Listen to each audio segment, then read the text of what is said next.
Good morning. It's Friday morning here in Shanghai. I know for many of you it's Thursday night and you are finishing up your day, getting ready to start Friday. Friday is my favorite day of the week. It always has been. I think it's, it's just finishing the culmination of a week and getting ready for the weekend. I'm always in a good mood at work on Fridays.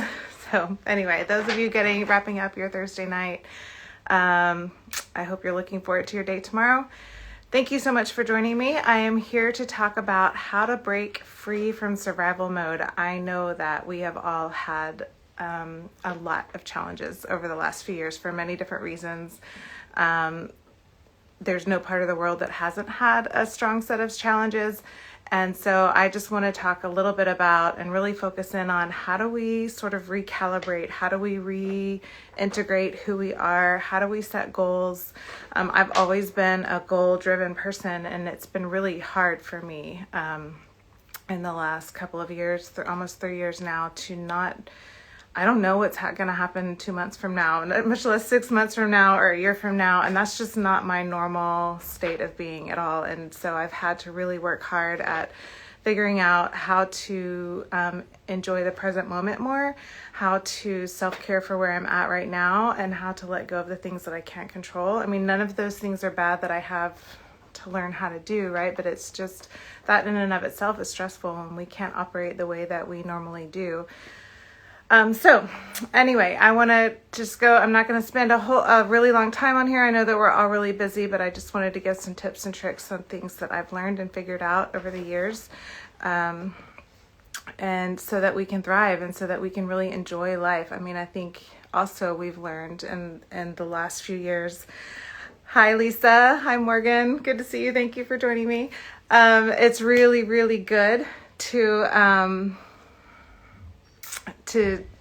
focus on where we are now, to figure this out and move forward so that we can be excited about life. Life has been so hard and like I was saying, what we've figured out is just how difficult it can be and how we can really take in and appreciate what's happening now. And I think that we have a lot of lessons to learn and moving forward, that we're different people now. We've experienced so much loss and frustration and tragedy and trauma that we are different. And in moving forward, we can learn how to appreciate the present moment more than we ever have before. And we can learn how to love ourselves and take care of ourselves and love each other and take care of each other in ways that we didn't really have to before. All right, so the first thing in getting out of survival mode is just accepting where you're at. And this is so hard to do without going into shame and judgment, without going into wishful thinking of wishing things were different than they are. I can tell you, for me, I mean, there's been lots of different things that I've had to do this with, but the most prominent example that comes to mind for me was a little over 2 years ago, my husband and I separated. It was absolutely devastating. It was after almost 20 years of marriage, and it was so painful. And I was definitely in full-blown survival mode at the time. And the guilt for me on what my kids were going through, the fact that at night I would come home from work and be in our home that had been our home, but now it was just the three of us and not, my husband had moved out.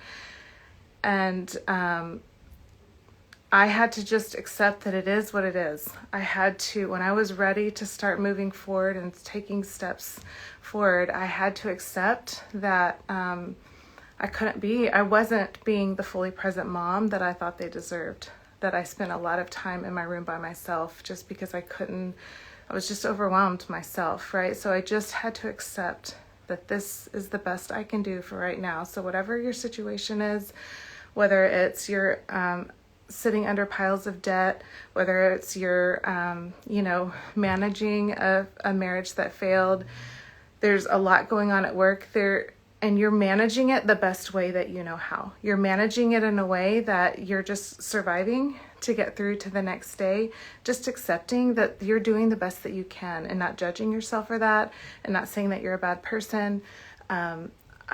Just learning to accept, here we are. and I'm going to forgive myself and trust that I've done the best that I could do in the situation that I'm in. So the first step in getting out of that mode is just owning the mode that you're in, and that there's a reason why you're there. If you're sitting under a pile of debt, there's a reason why you're sitting under a pile of debt.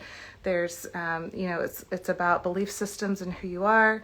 It's about the choices your partner's made. It's about choices you've made, but you're not like just being ridiculous for no reason. We all have a reason for why we're surviving, right? Why we're just trying to make it. If you've been watching my Instagram, you know that I've been talking about how we separate whenever we get overwhelmed emotionally, whenever we're going through an experience we don't know how to process. We separate our heads and our bodies. They disconnect from each other. And if you're a person who's a thinker, you go into your head and you start overthinking and ruminating and thinking and thinking and thinking, and you stop feeling altogether. And that is a good thing. When you're in the middle of a tragic situation, you're trying to figure out what to do. That can be a survival mode for you, and that's not a bad thing in the moment. But if you're living your whole life in your head overthinking and you're not feeling, then you're missing out on a huge piece of life. Your stress response is overwhelmed, and then our bodies start to break down on us, right? And then our kids don't get to experience the emotion of a fun mom, of a joyful mom. We don't get to experience the fun creativity of engaging at work as our full self. Or if you don't go into your head, sometimes we go into our body and we just start acting out. We start acting out our feelings all over the place. Maybe it's easy for you to go into rage. Maybe it's easy for you to go into extreme depression. Like, we can get in our bodies and get stuck in that emotion in our bodies as well. And we don't think about what we're doing and why we're doing it. Maybe that's when you go on a binger and spend $1,000 on the credit card, and you get home and you don't even really know why you did it. It wasn't stuff that you needed. So all of that is like action and behavior, and you're stuck in your feelings. You're not really engaging your thought processes. So getting out of survival mode is about pulling those two pieces back together, connecting our head and our bodies back together so that we can fully feel and experience life. We know why we're doing what we're doing. We're living in present time. But you can't do any of that without just accepting what is and being okay with it. That's right, Morgan. We can't do it all. We can't. And when we get overwhelmed and start surviving, then we just make choices, and it doesn't make us a bad person, right? It's just about becoming more aware as we're moving forward and accepting those choices. Then we go into grief and allowing yourself to grieve, allowing yourself to feel the disappointment. So once you've accepted this is the reality, for me, this is the reality. My marriage is over, and my kids are impacted. And I had to accept that. And it is still hard for me to let those words come out of my mouth, that I made choices, and my husband made choices, my ex-husband made choices that impacted our children, that hurt our children, that were hard for our children to manage, that changed their life forever, right? I have to grieve that reality, grieve the disappointment of that reality. I have to grieve the loss, grieve the loss for me, grieve the loss for them. But without going into, that makes me a bad mom, or that makes me because that's just shame. And all shame does is keep you stuck in survival mode. It keeps you stuck in your stress response, right? So allowing yourself to accept the reality for what it is, grieve heavily the feelings that come with that reality, but allow yourself and the reason we don't like to say that, the reason we don't like to stay in grief is because it feels helpless. It feels powerless. And we don't stay there forever, but we can walk through the other side. But the only way to the other side is accepting that we can't manipulate and control, that we surrender to the reality that it is what it is. We grieve the feelings and the loss. And once you're able to bring those emotions to you and fully feel them, then our brain, and allow your brain to become aware of the feelings that are there, then and only then can we start to engage our adult thinking, critical thinking responses, our creative responses, and finding our way out, right? So at that point, when you are able to own and accept reality, you grieve the loss for what it is, then you can start to engage and think, okay, what's the next step? What is the next step that's going to be beneficial for me, that's going to be beneficial for my kids, that's going to help, the creative response that you have inside of you, you then have access to it. If you stay stuck in shame, if you stay stuck in, I don't want to do this, or your disconnection, then you don't have access to those creative responses that will help you bring wholeness back to your life, not only just your life, but everyone that you impact, back to your children's lives, right? So the way we can start to engage those creative responses is through I just call it one small step, something that you can do just today. You don't have the energy to solve the problem. You don't have the energy. Like I said, we don't know. Some of us can start planning now. I think some people's lives have started to settle down a little bit now, and you can start to plan and see the future a little bit. But for many of us, that's still not the case. I know for me in my life, and where I live right now, I'm living in Shanghai, and it's still very, I don't know. I can't predict how the government here is going to continue to respond to the COVID crisis. There's a huge recession happening. A lot of us can't predict even what's happening with our jobs, or if we're going to have jobs. But all we can do is what's right now. So allowing yourself to really hone in to the present moment right now and think of what is one thing I can do today that will be connecting for me, that will help me express who I am, what I know, and come from a place of love in a way that my mind can stay connected to it. So for example, if you're sitting under a pile of debt and you're overwhelmed at how to get out of it, and you don't want to be in their stress response of overspending anymore and acting out in that way, trying to fill a void within you, then commit today. I'm not going to spend any extra money. I'm not going to go to Starbucks. I'm not going to go to Target. I'm not going to go through the Chick-fil-A drive-through. You're not going to spend any extra money. Let's say, even if you only save $10 today by not doing that, put that $10 on the credit card. That is one small step that you can take to taking care of yourself, to loving yourself out of this moment and moving into the next moment. For me, with my kids, when I owned that my marriage was over, when I owned that my kids, there was, a fallout from that, and that I wasn't able to be present with them for months because I was grieving myself and overwhelmed and devastated. Once I was able to own that and grieve that, then I could find ways to connect with my boys again. I could sit down at dinner and ask them, I look up jokes on my phone and tell a joke, or ask them to tell me a joke, or just ask them how their day is. Start those connecting conversations again. Go on a walk. My youngest loves basketball. I would go shoot hoops with him. I didn't have the energetic capacity to do it more than maybe 10 minutes, but I did it for 10 minutes. So find one small thing that you can do today to reconnect with who you are, reconnect with love, reconnect with a sense of self that will ground you in the present moment right now. And like I said, your life circumstances may be that you can't do it for more than 10 minutes, but it's just one small thing each day that's going to build up together over time to start to create the momentum of change for you and get you back in the momentum of reconnecting your body and your heart back together so that you can live in real time and experience emotion in real time. Because, when we disconnect from overwhelm, it's a good thing. It's a survival mechanism because we don't get so flooded with emotion all the time.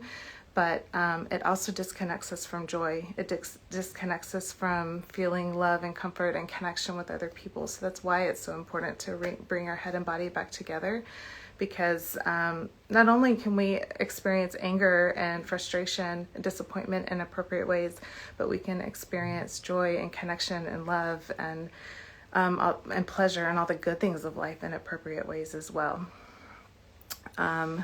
And then the last step is grace and patience. It is putting those small moments together. Hi, Lori, good to see you. Putting those small moments back together and moving forward. And hi, Carrie, thanks for joining. Good to see you. And it sounds too simple, I know, but I can tell you, like I said, there's been so many instances lately, like we all have had, where we've been really overwhelmed and really scared and not knowing what to do. But I can tell you, even with my kids now, little over 2 years later, after my husband and I separated, we're okay. We still have bad days. We still have days where we're overwhelmed. My kids still get sad about the reality of their family, but we have more good days than bad days. We can all talk about it, because doing these small steps, allowing yourself to grieve the reality and then taking small steps to move forward, it metabolizes the energy, it metabolizes the emotion so that you can start to process it. Metabolizing it means like integrating it in small chunks so you don't stay in overwhelm. So then you can talk about it. I can now talk to my kids about it, whereas before I was too overwhelmed and scared and sad and disappointed and full of shame to be able to address it. But they need that in us. They need us to show them how to metabolize those big emotions, pull them back into ourselves, integrate them, express them and experience them, so that then they can learn how to do that on their own with their own issues that come up later, right? And also the things that have happened in the past. So like I said, now it's something that we can talk about. We have more good days than bad days. I stay more integrated and present, and then I'm able to call in more joy into my life. I'm able to experience laughter. And honestly, there's nothing like the joy on the other side of deep pain. So if you're in deep pain now, if you're in total survival mode, I see you, I get you, I've been there. I still am there in some areas of my life, but I'm choosing each day to take one small step to move forward, to take care of myself, to metabolize those big emotions one little piece at a time, to not let myself go into shame, to not let myself go into believing that I'm a bad person, or that I'm lazy, or that I have intentionally done something wrong. That just keeps you stuck in survival mode. So when you have those thoughts and emotions come to you, look at them, say, okay, I see that I want to blame myself in this situation. But the reality is I made some mistakes, but I know that I was doing the best that I could do each day. That's the best that I could do that day. Now that I know better, I've learned better, I'm growing, I'm developing, just having a growth mindset with yourself, just like we want to do with our kids, right? Modeling that for them, having a growth mindset and really metabolizing and moving through those emotions by taking care of yourself in very small ways in the beginning. Like I said, it could be that you only have 5 minutes. You only have 10 minutes of being able to be present with your kids today. Take those 10 minutes. You only have an extra $10 to pay on your debt. Pay that $10 on your debt. It will energize you. Each of those small things, it's like a rubber band ball. One little rubber band in the beginning, but then the rubber band ball will grow and grow. The more you're adding to it, the more you are continuing to energize yourself and take those steps forward. You build the momentum towards coming home to your heart, coming back to yourself, towards reconnecting your mind and your body back together, so that you can be the incredibly intuitive, powerful, insightful, creative, inspired woman that you want to be.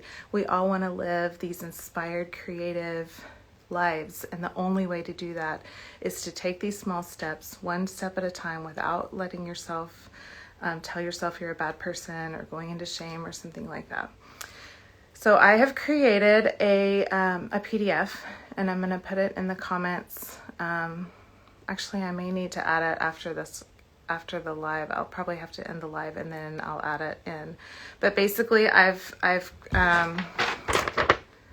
not a great Canva person. I'm learning Canva. I enjoy it, but it takes me a while to do it. But anyway, I created this little PDF. So it has the steps here on the front of accepting, grieving, taking one small step, and then having the grace and patience for yourself as you carry it out.